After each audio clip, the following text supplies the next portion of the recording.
morning, Mark Soderberg with ADM Investor Services with your morning ag market outlook. Limited price movement across the ag space here overnight with fresh news still rather scarce. Partial U.S. federal government shutdown is now in its fourth week. President Trump still plans on meeting with Chinese leader Yi in less than 2 weeks at the sidelines of a trade summit in South Korea with hopes of further advancing trade talks.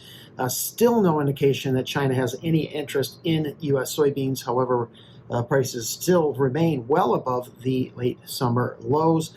Prices right now up 3 to 4 cents in the beans. Bean oil up a little. Bean meal is down a little. Little change in the feed grains as well. Corn is steady to a penny better, while wheat prices range from a penny lower to a penny higher across the three classes.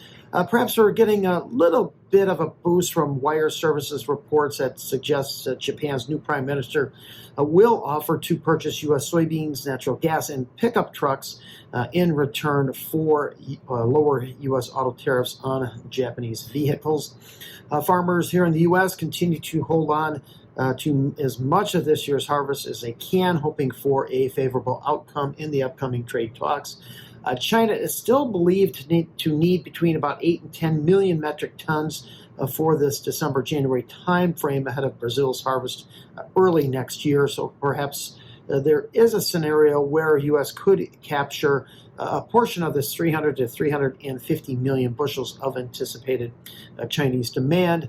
As harvest advances, however, storage is becoming increasingly tight. Yesterday, the Trump administration did announce they would reopen the FSA portion of the USDA, the Farm Service Agency, while also distributing $3 billion in aid to American farmers hurt by the Chinese boycott of American soybeans. The administration continues to hint at a much larger aid package funded by U.S. tariff revenues. However, work here is on hold with the federal government shutdown.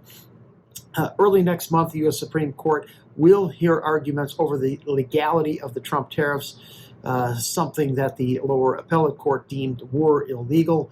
While U.S. farmers are actively harvesting this year's crop, farmers in Brazil are actively planting next year's crop. Despite the global financial strain on the ag sector, farmers in Brazil are expected to plant a record 48.8 million hectares, or nearly 121 million acres of beans this fall, almost 50% more than U.S. farmers planted this past spring.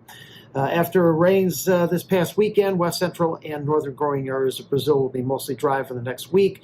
Planting is expected to advance at a rather rapid pace before the next much-needed round of rains late in October. In the U.S., rains this week to favor the southern plains and southwestern Midwest, lighter totals in and around the Great Lakes region, while the Northwest remains mostly dry.